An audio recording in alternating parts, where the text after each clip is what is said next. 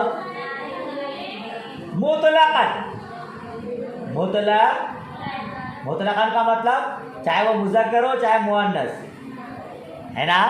جیسے اضرب میں انا، اضرب میں یہ انا مجھ محترم کے لیے بھی ہے اور آپ محترمات کے لیے بھی ہے. آپ بھی اپنے آپ کو اگر ایک ہے تو بولیں گے انا، میں بھی بولوں انا، ٹھیک ہے نا. اچھا، اور آگے نضرب یعنی نحن، مطلقاً کا معنی سمجھے؟ مطلقاً کا مطلب چاہے وہ مذکر ہو چاہے، اور مخاطب کے لیے جیسے تضربو یعنی انتا، تضربو میں انتا ضمیر ہے نا. وللغائبی، اور غائب کے لیے، یہ یعنی للغائب مطلب غائب مذکر. صفحہ پلٹ دیا آپ لوگ، میں پلٹوں؟ رک جائیے. ہاں کیا لکھا ہے؟ غائب مذکر کے لیے. والغائبتی، اور غائب مؤنث کے لیے، جیسے یضرب میں ہوا، تضرب میں ہیا. وفی صفت، یہ سب آسان ہے، پڑھ چکے بہت پہلے. وفی صفت، اور صفت میں، اور صفت سے مراد آنی اسم الفاعل والمفعول وغیرہما مطلقاً، میں مراد لیتا ہوں اس میں فاعل اور اس میں مفعول، اور ان دونوں کے علاوہ، ان دونوں کے علاوہ بین السطور دیکھیے نیچے، صفت مشبہ، افعل التفضیل، اس میں تفضیل، یعنی اس میں فاعل، اس میں مفعول، صفت مشبہ، اور اس میں تفضیل میں مطلقاً کیا ہوتا ہے؟ ضمیر پوشیدہ ہوتا ہے. سمجھ رہے ہیں آپ؟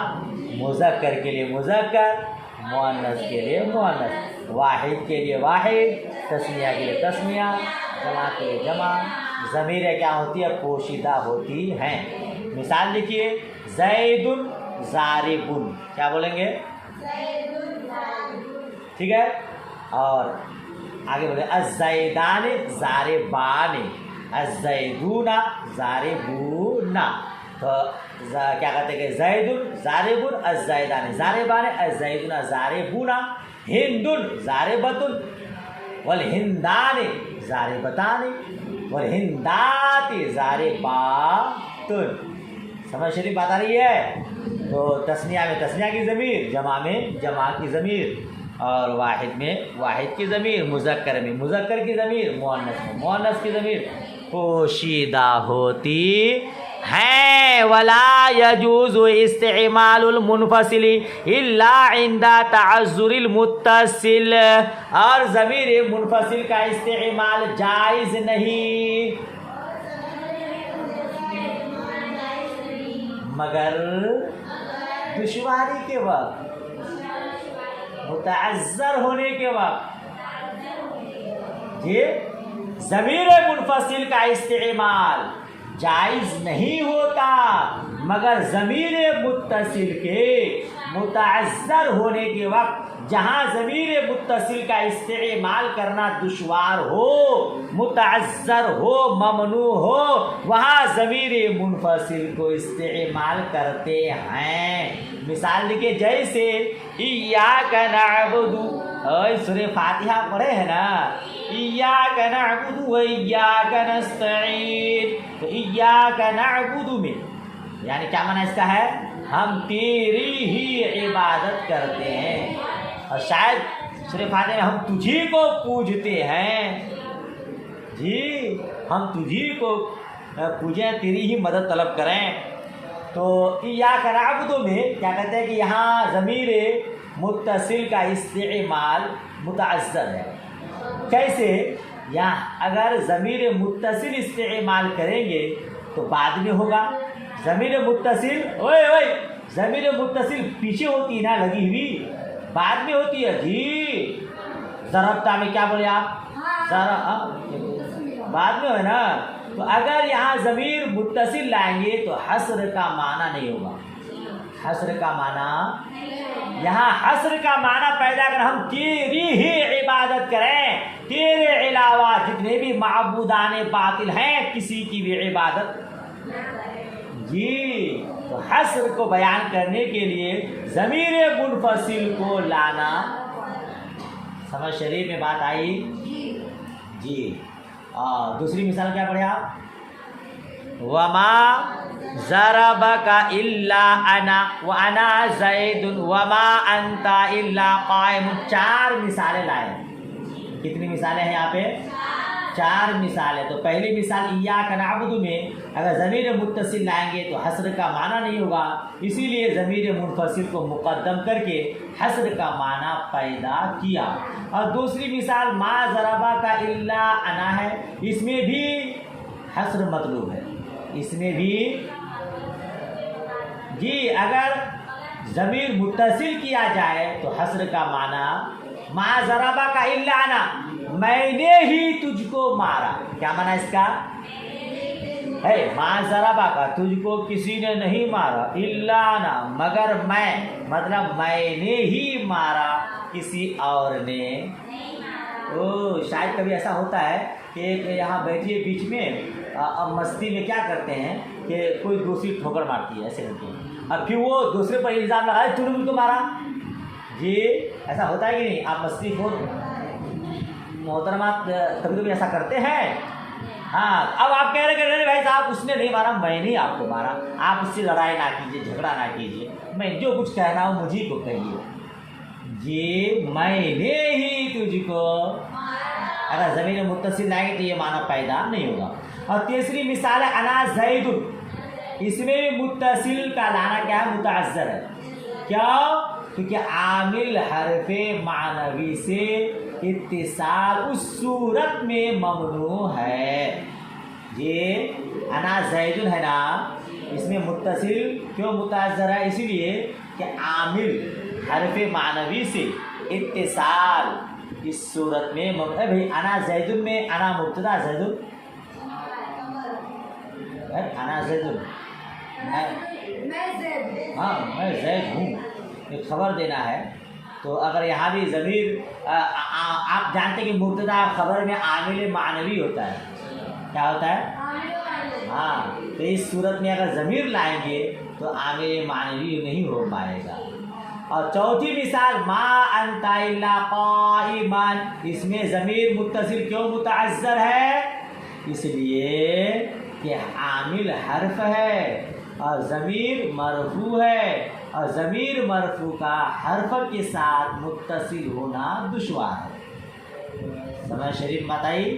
ضمیر مرفوع ہے اور ضمیر مرفوع کا حرف کے ساتھ متصل ہونا دشوار ہے، لہذا جہاں جہاں ضمیر متصل متعذر ہو وہاں ضمیر منفصل لائی جاتی ہے، اور جب تک ضمیر مرفوع کیا کہتے ہیں متصل متعذر نہ ہو ضمیر منفصل نہیں لائی جاتی۔ سمجھ شریف بات آ رہی ہے؟ اور تھوڑا اور پڑھا دیتے تو سبق مکمل ہو جائے گا۔